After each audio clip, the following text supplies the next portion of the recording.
Share to Facebook.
Welcome everyone to Thursday Night Conversations. I'm not exactly sure why this is. I see what's happening here.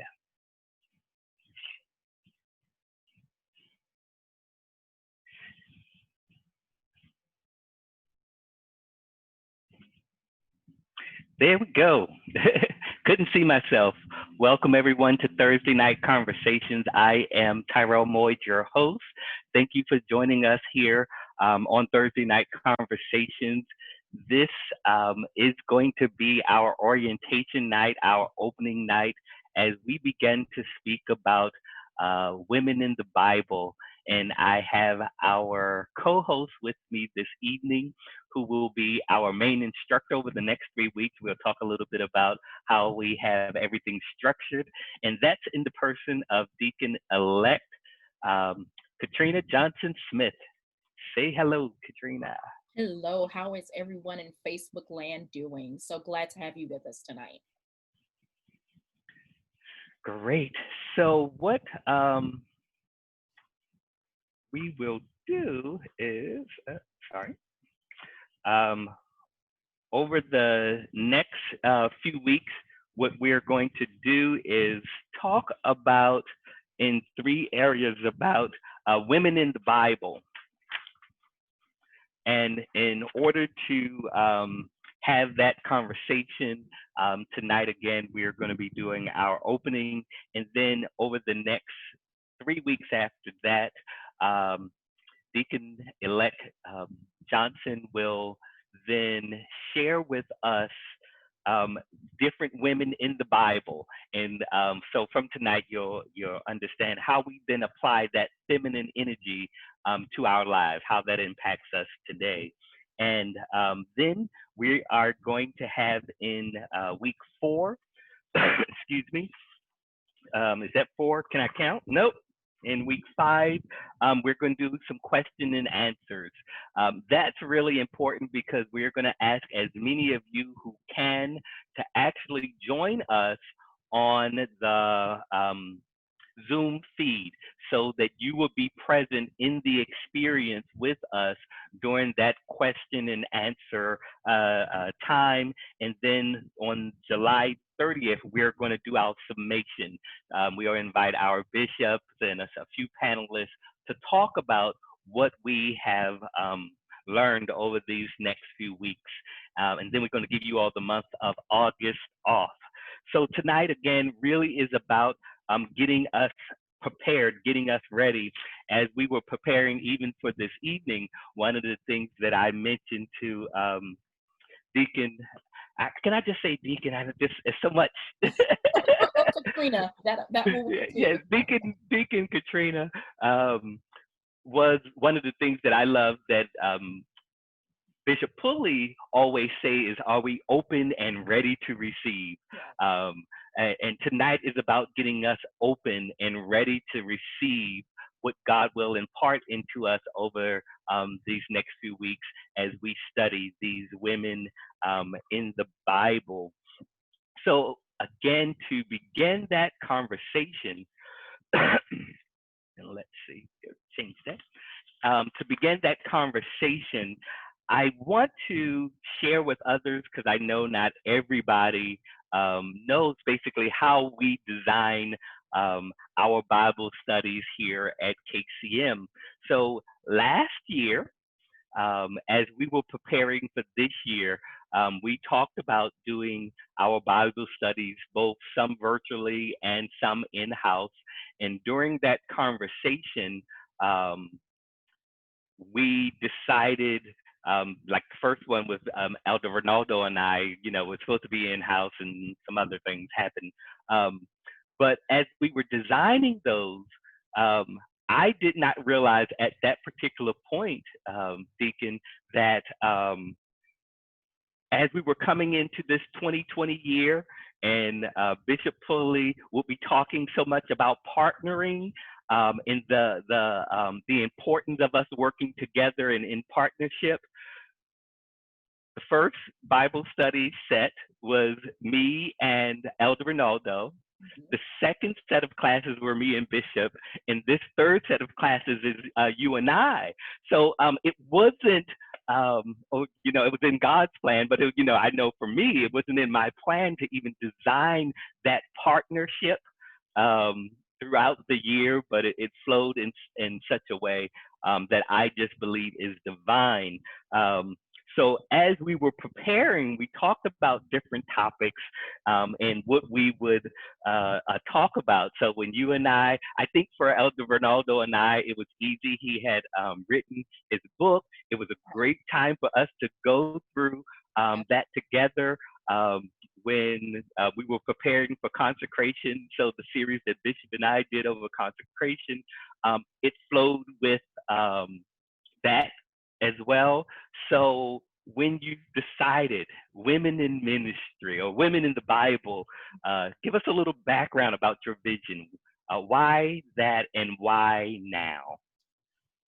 Great question. So one of the first things that I noticed when you talked about Elder Ronaldo and then Convocation is those were both books.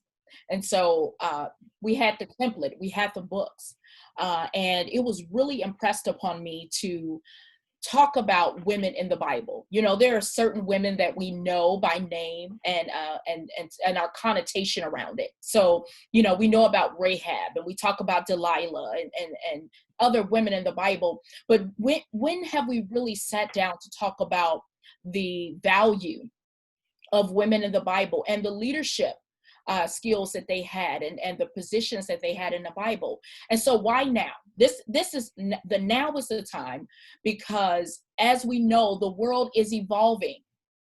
And so it's time for us, I believe, for women to begin to see themselves in the Bible in a different way. As personally, as a woman in ministry, the Bible has a lot of his language. And so people like to see themselves reflected in what they know. And so allowing and spotlighting the women in the Bible who had important positions, I think that this was the perfect time. And this is the perfect time, especially as our church is transitioning. You know, as we started out, it was a predominantly male ministry. And so now Bishop Hector and I did the head count. We're about even. I think we running up on you, brother. So that's something, this is a very important lesson to me to talk about and to really highlight the strength and the tenacity that women have had throughout the Bible and the strength we have now. Okay, great. Thank you. And I will say for me, this has been a great journey of discovery because as I, generally when you asked, I said yes. No questions asked. Again, I trust God. There was one of my mentors that said, trust the process. But as I began to prepare, as I began to study, I began to even think about the times that we are living in with the race relations specifically, more than the COVID-19, but that whole shift has called for sort of this healing in the earth. So as I was preparing, and the next thing that we're going to talk about is what is feminine energy, but as I was preparing for this series, one of the things that I read talked about feminine energy in itself, as it being a nurturer, which we know, which we'll dive into a little bit as well. But it talked about that feminine energy being a healer. Mm-hmm. So where we are now just in the earth is crying out for this healing. Again, as we're going through this, so on top of everything else, I think as we lift this feminine energy, as we talk about these women, we talk about everything that we are going to share, it also brings that level of awareness. That awareness brings us healing. We can bring it up and then we can deal with it, process it, and heal it.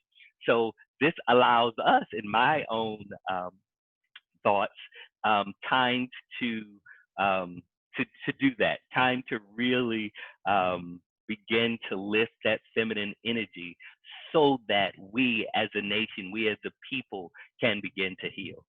Absolutely. So we talk about it in ways, Elder Tyrell, like Mother Earth. We refer to the earth as Mother Earth because of her provision, because of what she provides. She provides substance. She provides for us. And all we have to do is take care of and be present on the earth. And literally there is work we have to do with our hands, but our needs are met through Mother Earth. And so there are expressions of feminine energy that have been displayed, but I believe now that voice of feminine energy needs to echo. There should be an echo throughout the earth of the divine, powerful presence of feminine energy. Absolutely. Thank you. Now, I am going to try to do the bishop thing tonight and also follow on, see if I can follow some any questions and stuff that comes up on Facebook. But I will say I'm a beginner. So for those who are on Facebook, you are also welcome to give us your thoughts. Why now? Why is it important to talk about women now? What do you say is the value in having this conversation now? So before you dive into it, Elder Boyd, I want to give people some context and some books that we've been using to study from. And so one of the books that I read is Every Woman in the Bible. It's by Sue and Larry Richards. That's one of the textbooks that I've been using. And I have some others that are in my device that's not in front of me, but I'll make sure that throughout this course and this series that we have them available for you.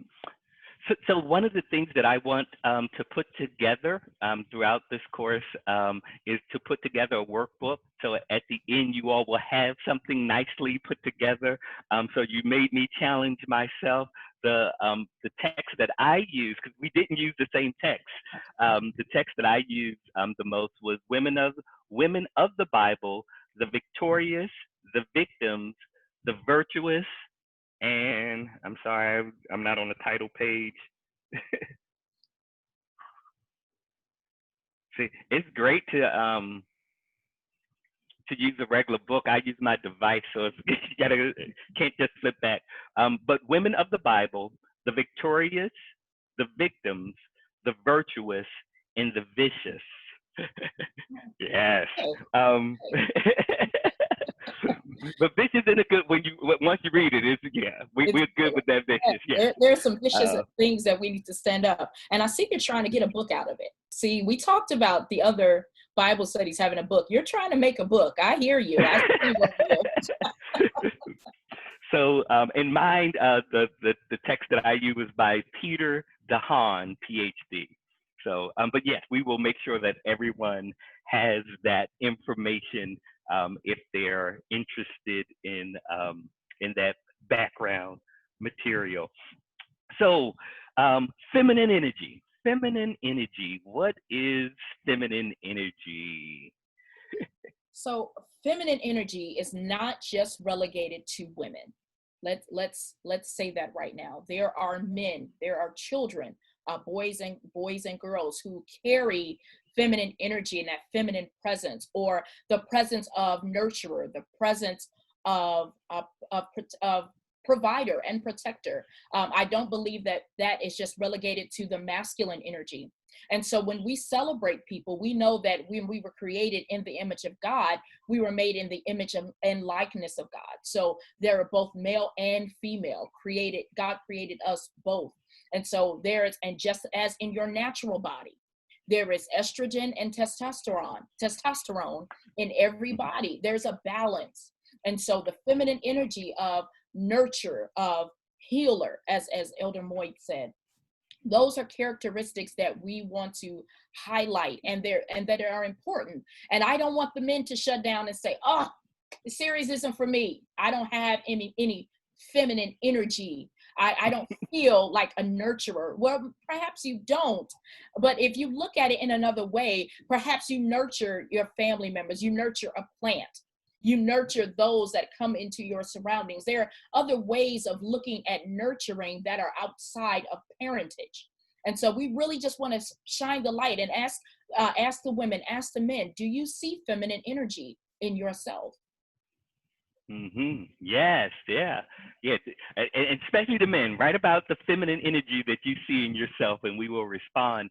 As you were talking even about that nurturer, that particular point.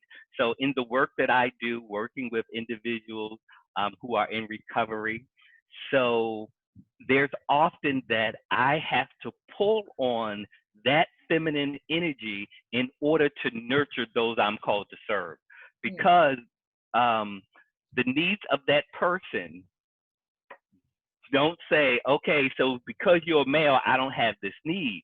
The needs of the person are just the needs of that person I'm serving.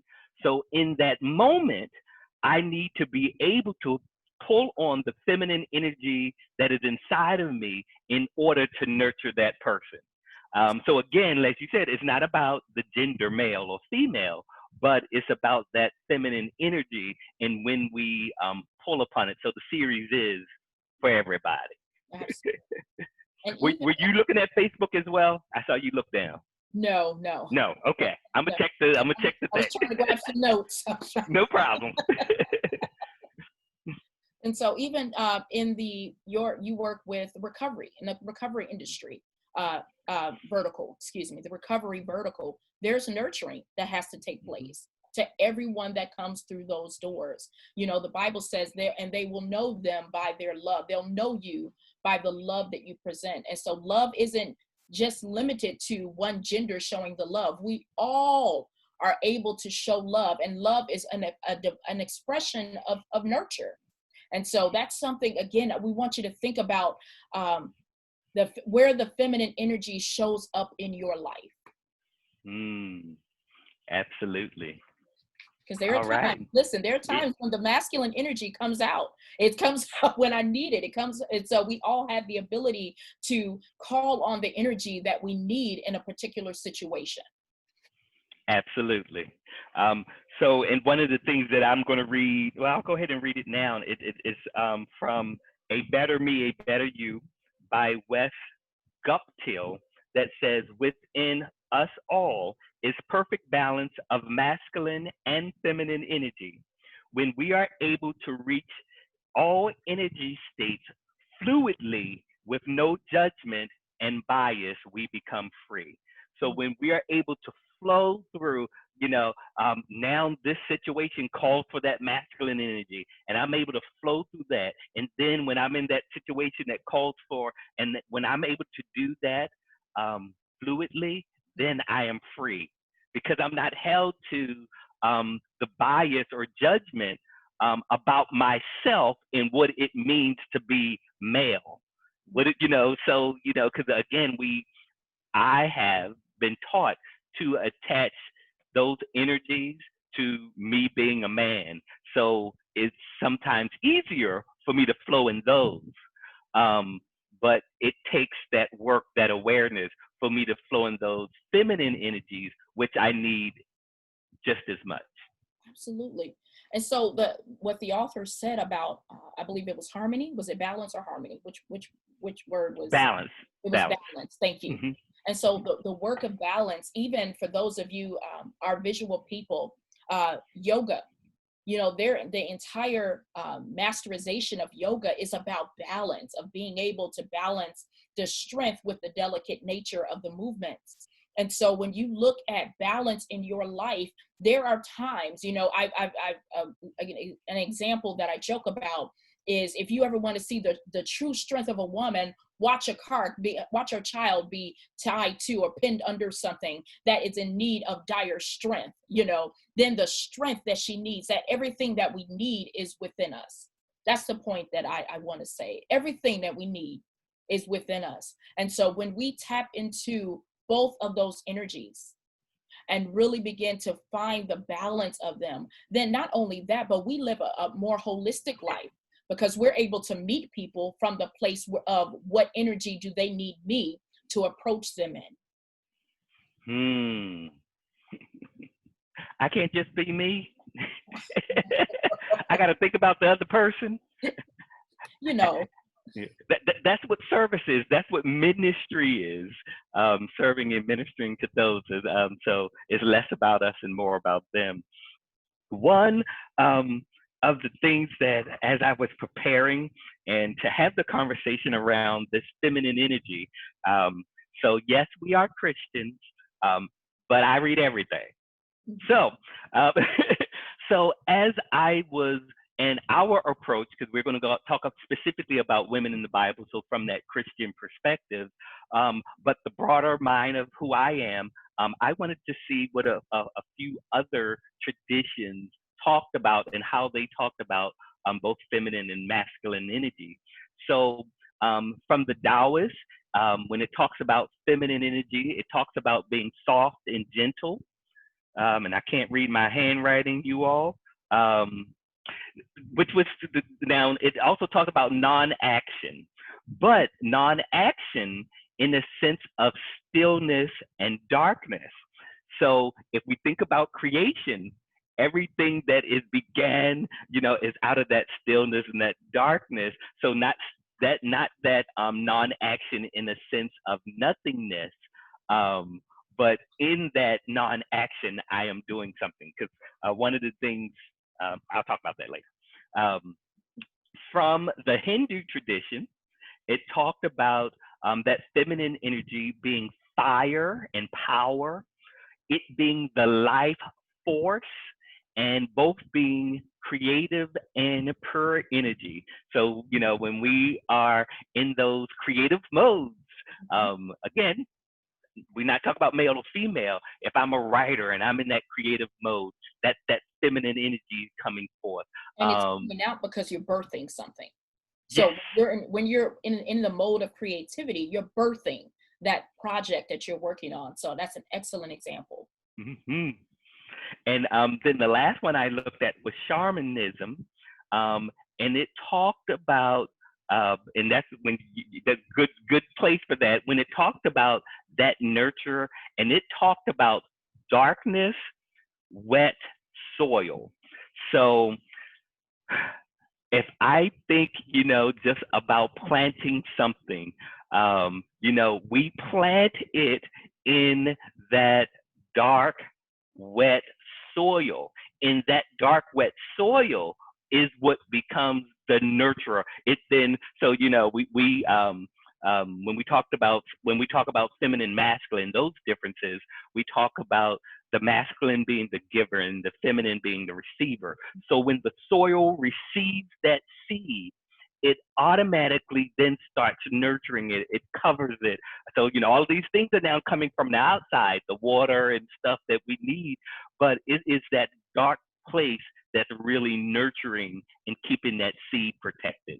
And when I think about women, when I think about my mother, when I think about my sisters, oh, that's them, that nurturer, sort of by nature, with us. What are your thoughts around that? Because let me tell you, at first when I read non-action, dark, I was like, oh my God, that's negative. That's why you can't just read headlines. You got to read. Gotta go deeper. Reading. Got to go deeper. So women are, it's a very interesting point, and I was wrestling with my thoughts regarding it. But before I began to dispute it, because quickly we can go, nah, I don't agree with that, or I need to flush it out more. But when you think of, when you really call on your inner strength and your inner power, everything is internal. So just like the soil, inwardly you begin to, wrestle with, or begin to contend with, that's a better word, contend with the emotions and things that you are feeling to bring forth what you need.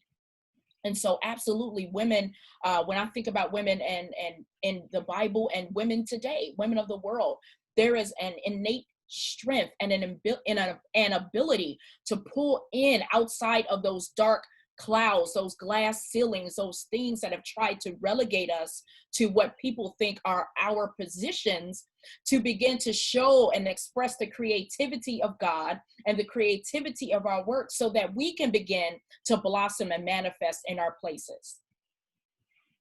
Thank you. Absolutely. So I wanted to go to a couple of things that individuals have written on here. One was, as we were talking about both feminine energy being in male and female, we had someone wrote, I am a nurturer by nature and a protector and provider also, who is also soft and vulnerable. So, it is possible for us to, again, like you said, be that provider and the protector, but then I can also be soft and vulnerable too, because it's within all of us. Thank you. That was a great comment. Feminine energy, is that isolated to women only? I think you are, he said, we think we are addressing it now. As you had mentioned, that feminine energy, again, is for male and for female. Thank you. One other person says, feminine energy allows space for empathy, compassion, and sympathy. So that ability for us to even to show that empathy, and to be able to sympathize with others comes from that feminine energy. Yes. And that's a good place right there.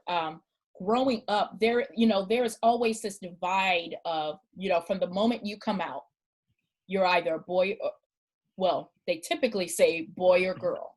Okay. Mm-hmm. And they dress you according to your provided gender. And they make these assumptions about your character and your nature based on your gender. And so for my brothers, they were told, don't cry, be a man, show emotion. Men don't show emotion. You got man up. Those were all of those sayings that they experienced. But if empathy if they saw someone hurt and their immediate reaction was to cry, that balance that they needed was then off kilter. And so now we have people who are running around with unbalanced emotions because they weren't able to express all of who they are. And that's really why we turn to, and I love the other text, but the scripture text, because there is balance that is found in the Bible, and we're able to turn to that to see how that balance is reflected in our own life. And one of the things for me that has been sort of frustrating with that, because in those assumptions, we have this sort of hierarchy within those assumptions. So, again, so the boy can't cry, right? And not only can I cry and I can't show that emotion, but the reason I can't do it because that says I am weak. So then that automatically says that the woman is weak, because I associate then this with femininity, that emotion, which is that feminine energy. And if I am expressing this, I'm expressing then that feminine side, but then I'm also expressing weakness. So whoever said emotions were weak, this Well, notion that women are weak. Yes. Who assigned emotions to gender? Mm-hmm. It's pain. Pain is genderless. We don't say you feel women's pain or men's pain. You feel pain when you're in pain. And so tears has been one of those emotions that people have just assigned to a gender. And what I believe that we have missed out on opportunities to really express the trueness of what we feel, because we don't want to walk outside of what our assigned gender mode is, or our gender identity, or the masculine identity that we've received. And what we're really talking about throughout this series, yes, it's about women in the Bible, but it's about finding the feminine places, the feminine energy that has surrounded you that you might need to tap into. Absolutely. Because in that crying, that's not a weakness. For real, that's a strength. And me being able to express that emotions allows me the opportunity to heal. So going back to what I talked about earlier, if we're trying to heal, you're telling me to stop crying. What you're telling me to do is also stop healing, stop growing, because that's going to hinder that growth that I could get out of this. That's going to hinder that putting that stop to it. Mm-hmm. No, don't bring that in here. I need that for my wholeness. I need that for my wellness. And you think about all the stunted growth, the stunted emotions that people have not dealt with because of the identity that was tied to it. And so now we have people who walk around literally emotionally stunted because they have not been able to express their true self for fear of operating or speaking outside of their assigned energy roles, masculine or feminine energy. So we're really giving you a great place here to begin to express and feel and experience emotions that you might have delayed. Mm-hmm. And I think you just answered this. Oh. So do men need feminine energy? Absolutely. I believe it's not do they need it, it's they have it. Men have feminine energy, and we want to reinforce that. You have that energy, you have it. And so this is a great time for you to explore the places and where you've seen it operating. Now, from a male perspective, what are your thoughts on it? I think absolutely. So I'm gonna ask the next question, and then we can tackle both, because the question then, what is the purpose for it? So do we need the feminine energy, and then what is the purpose? So if you don't mind, and I did not print this, because they did exactly what I don't like. As you can see on here, for the women, they did the pink, and anyway. So I didn't, I'll have it ready for you next week. But for the feminine energy, some of the things that it lists is intuitive feelings. yes, I need to be intuitive. As a male, I need to be able to sense some things that's going on around me. In the feminine energy is creativity. Even as a male, I need to have creative ideas. I am working in a field that's still growing. So I have to be sort of ahead sometimes of the curve. So that's going to take some creativity. Nurturing, as I talked about earlier, I need to nurture those people that I'm working with. Um, the one that I love the most, when it talks about feminine energy, and it has both feminine and masculine. So for the masculine energy, it talks about controlling. For the feminine energy in that same energy opposite, it talks about being, whereas the feminine energy is about being. So this is the one I wanted to get to specifically. So Yes. yes, the purpose and what I would use that feminine energy for, because sometimes I'm so busy doing, I'm so busy giving, I'm so busy that don't stop and take the time to just be present. And if I continue to do that, I am going to suffer fatigue. I'm going to suffer burnout. There's some other things. So absolutely, not only do we have that feminine energy in us, even as men, we need to cultivate it more, because it helps us to live whole and complete. What are your thoughts? Oh, that was, I knew you would hang your hat on that being. So I was waiting to see how you would let that, how you I can would let stop that right there. manifest. But it's, I don't have anything to add to that. It was such a full statement. And when you introduce the word holistic living, and when you look at being whole, that means understanding and addressing every part of who you are. And in order to do that, you have to know yourself. And I love that. So thank you for sharing that. Great. So from that list, of those that you have, we're going to share it with everyone. Of those masculine energy and the feminine energy, anything that speaks out to you, like, oh, this is a little different, tough to swallow. Your thoughts? Can you read the list again for us? Sure. Mhm. So for the feminine energy, Mhm. I'm it's sorry, for in the masculine energy when do, you get do there. the do the do the masculine first. Okay. Masculine energy is logical thought, Mhm. mind, decisive action, risk taking, controlling, competitive, intellectual, and giving. Interesting. So I would say risk taking. I am big on risk. I have kind of a no limit lifestyle. If this is where we're going and this is what we're doing, I'm all aboard. And so that's kind of the what how I identify. And also with logical thinking, I will pick apart a moment and break it down to this infinite degree to begin to understand that. And so I identify with those two, um, I guess those attributes, and I live those out in my life. Okay. So for me, I would say under the masculine energy, um, logical thought. That's yeah, that's me. It I has see that. to. They gotta equal. Um, I can be controlling. Yes, I can be controlling.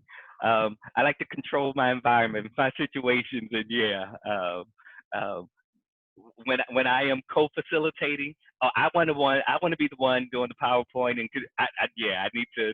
I gotta have that control. He is helping Um, himself right now, y'all. This is good stuff. but they're just on the journey with us. Intellectual. Again, things need to make sense to me, and then also giving. So I have several on that side. Great. So now on the feminine side, intuitive feeling, senses, creativity, nurturing, experiencing. So the male on the opposite is achieving. They're Mhm. about achieving. The women is about experiencing. I like that.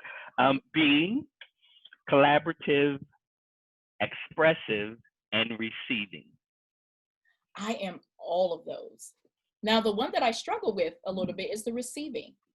And so I Mm. wonder if, because I am absolutely, I'm a giver. I want to give. It makes me happy. I find joy in giving, and I find I have a hard time with receiving. So that, I think that's my place of balance. But go ahead. So, no, I was going to say, so my note for the workbook is Hmm. that we will, when we send out this list to everyone, you'll do a scale and see where you are for each of these, and just to see where you balance with both your masculine and feminine energy. That's I think great. that would be a good assignment. Absolutely.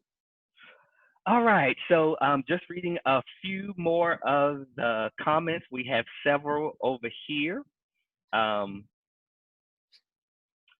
I think Bishop is saying weak versus vulnerable.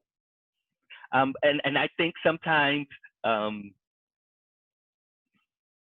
yeah, I think sometimes we think the feminine is both vulnerable and weak. I think, yeah. 'Cause I think that's why sometimes that masculine energy feels that we have to defend. I Yes. have to come to your defense. I have to defend you because you are the more vulnerable, because you are the weaker. Um, yeah, I have to process that. Mhm. That's interesting. So, one of my newfound shows that I watch is American Ninja Warrior, and I love it because I cheer on these incredible obstacle courses that is no way I can do any of it.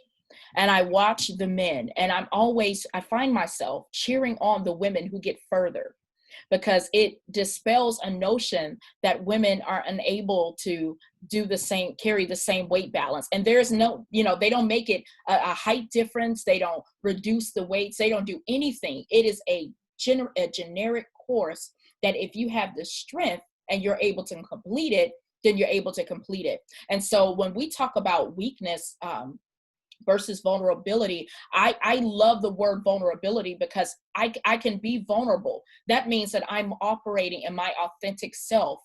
But even in moments where I feel weak, when I do that, I do it with people that I'm safe around. And so, as you were saying, the people that I know will defend me, Elder Tyrell, I may allow myself to have a weakened moment around you, because I know you'll defend me. I know you'll protect me in those moments. And so I don't see weakness or vulnerability as um, anything that is negative. I see Mm. the positive out of both of those.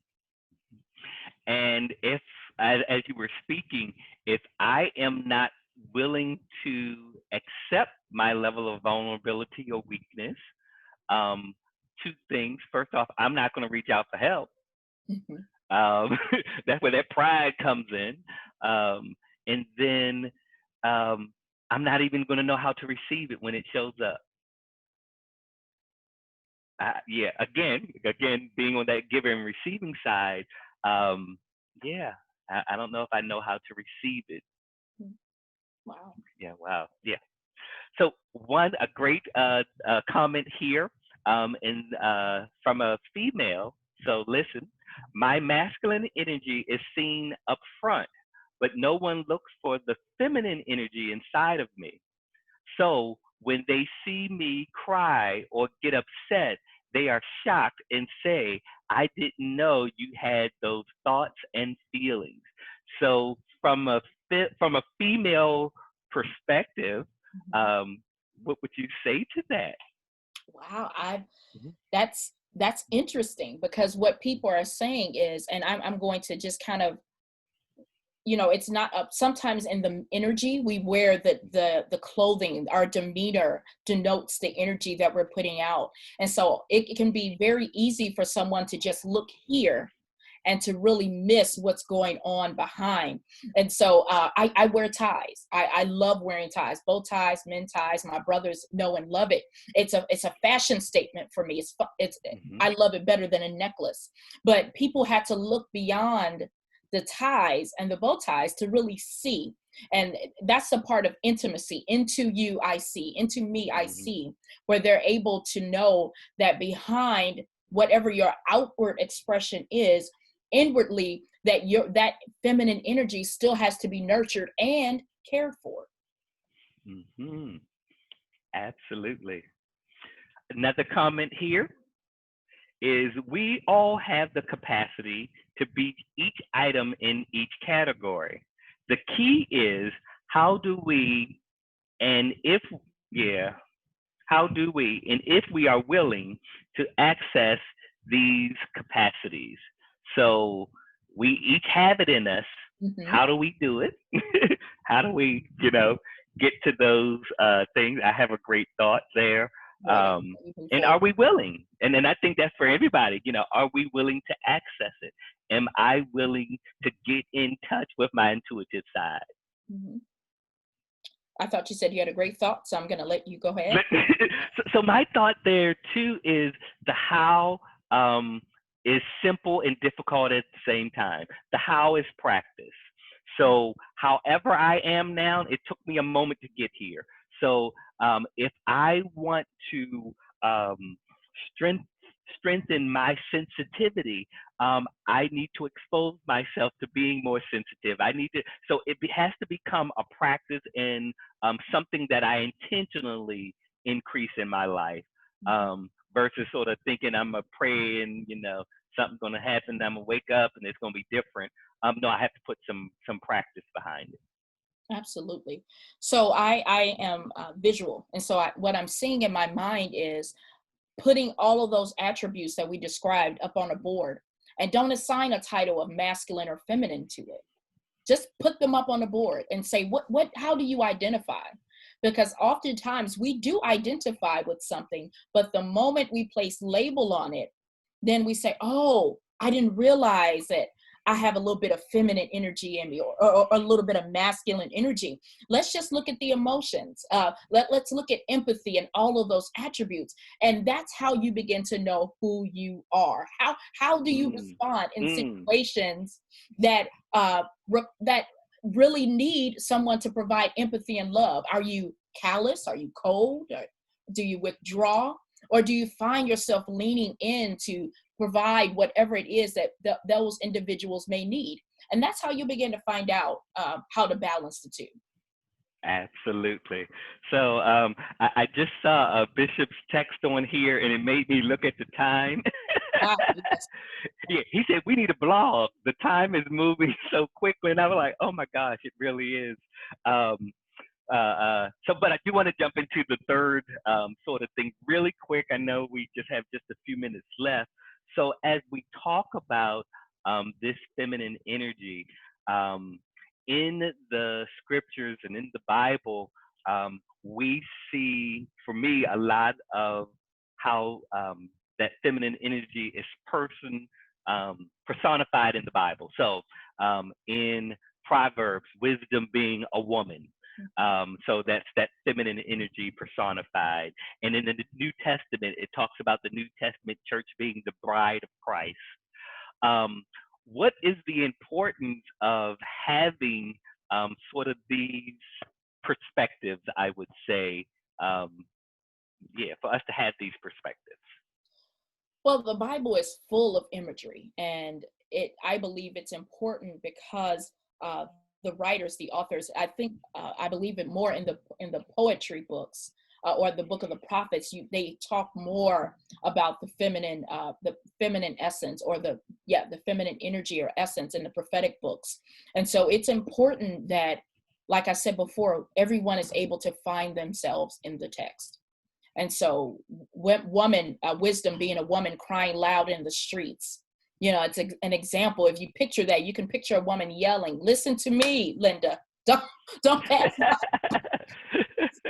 don't pass by what I'm saying." And so it's an important element that we need to see outside of just the unnamed women and the named women.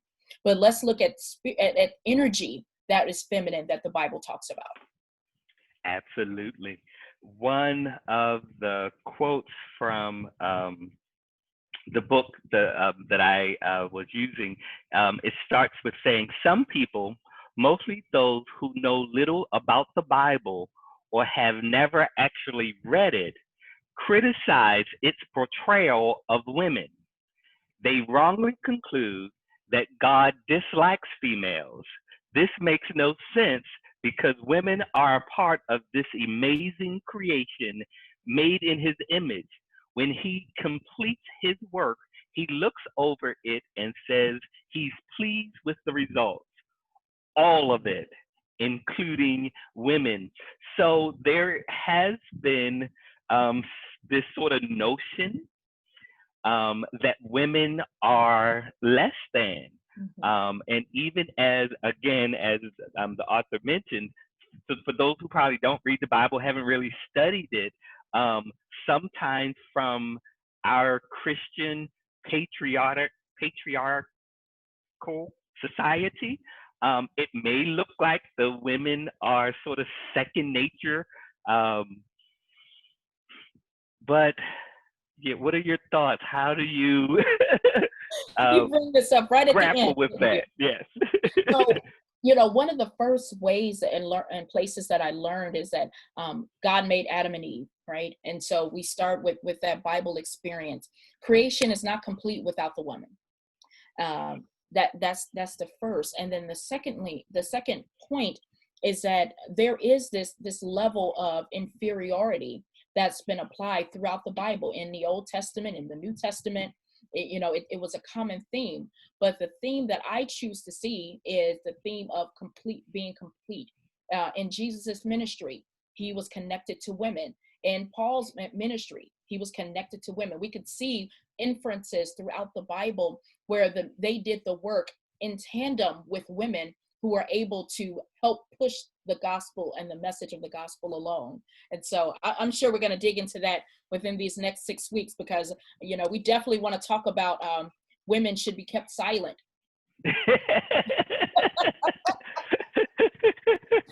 Yes. Look, can't wait till we get to that one. So in that, I think to what you were talking, the scripture even bear witness. So I was trying to find the actual verses, but in Hebrew, where it talks about the heroes of faith. Yes. Sarah and Rahab are listed upon those heroes of faith. So, again, that significance, feminine energy and presence. And when we think about judges in the Bible, we think about Deborah, Miriam. So there were not just women present in the Bible, but there was even women leadership already in the Bible.